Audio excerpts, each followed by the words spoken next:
Hello friends, welcome to my YouTube channel. તો આજે હું તમારી સાથે શેર કરીશ સુરતની ખૂબ જ ફેમસ એવી કોલેજિયન ભેળની રેસીપી।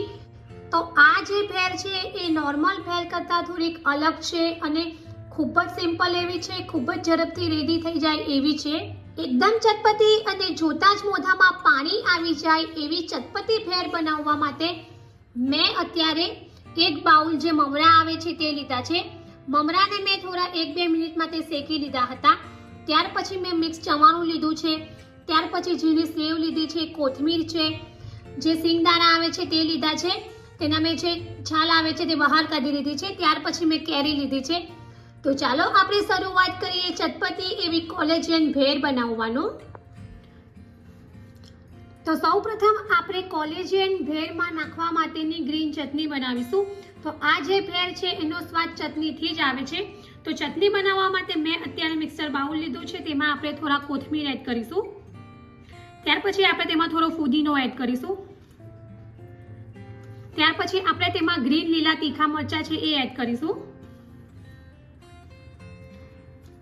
ત્યાર પછી અહીંયા આદુનો ટુકડો છે એ આપણે એડ કરીશું। ત્યાર પછી અહીંયા મેં થોડા કાચા સિંગદાણા લીધા છે એ આપણે એડ કરીશું। ત્યાર પછી આપણે તેમાં સ્વાદ મુજબ થોડું સોલ્ટ એડ કરીશું।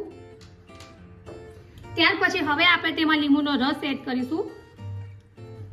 ત્યાર પછી અહીંયા મેં આઈસ ક્યુબ લીધી છે એ આપણે એડ કરીશું અને હવે આપણે આ બધી વસ્તુને મિક્સરમાં એકદમ સરસ ક્રશ કરી લઈશું। તો આપણી જે ભેળ માટેની ચટણી છે એ રેડી થઈ ગઈ છે અને ત્યાર પછી હવે આપણે આગળની પ્રોસેસ કરીશું।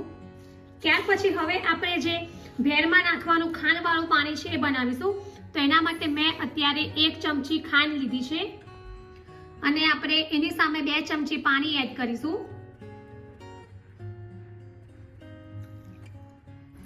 અને હવે ચમચીની મદદથી આપણે આ રીતે મિક્સ કરી લઈશું, જેથી ખાંડ છે એ પાણીમાં એકદમ સરસ રીતે મેલ્ટ થઈ જશે। તો આ રીતે આપણું જે ખાંડવાળું પાણી છે રેડી થઈ ગયું છે, બધી જ ખાંડ પાણીમાં મેલ્ટ થઈ ગઈ છે। તો હવે આપણે આગળ ભેળ બનાવીશું।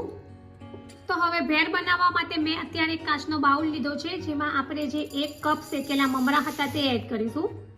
ત્યાર પછી આપણે તેમાં જે મિક્સ ચવાણું છે એ એડ કરીશું। ત્યાર પછી આપણે જે આ સિંગદાણા છે એ એડ કરીશું। તો ખારી સિંગના દાણા છે એ જ મેં લીધા છે। થોડા દાણા આપણે ઉપરથી લાસ્ટમાં એડ કરીશું। ત્યાર પછી અહીંયા કેરીના ટુકડા છે એ આપણે એડ કરીશું। ત્યાર પછી હવે લીલી કોથમીર એડ કરીશું।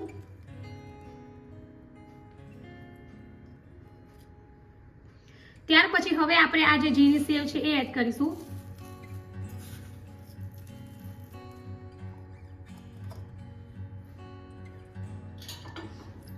ત્યાર પછી હવે આપણે આ જે ખાંડવાળું પાણી બનાવ્યું હતું એ એડ કરીશું।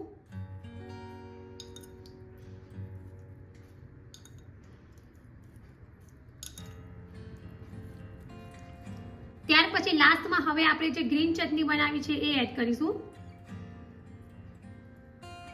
તો આ જે ગ્રીન ચટણી છે એનાથી જ આ કોલેજિયન ભેળનો સ્વાદ આવે છે। અને ત્યાર પછી હવે આપણે આ બધી વસ્તુને મિક્સ કરી લઈશું।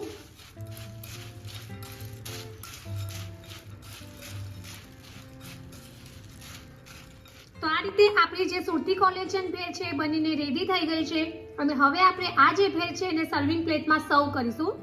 તો જે ભેળ છે એમાં હવે ઉપરથી આપણે જે સિંગદાણા હતા એ એડ કરીશું।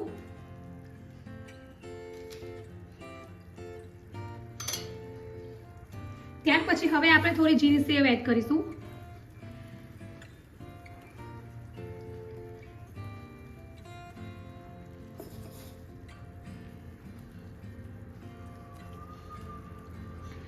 ત્યાર પછી હવે આપણે લીંબુનો રસ એડ કરીશું।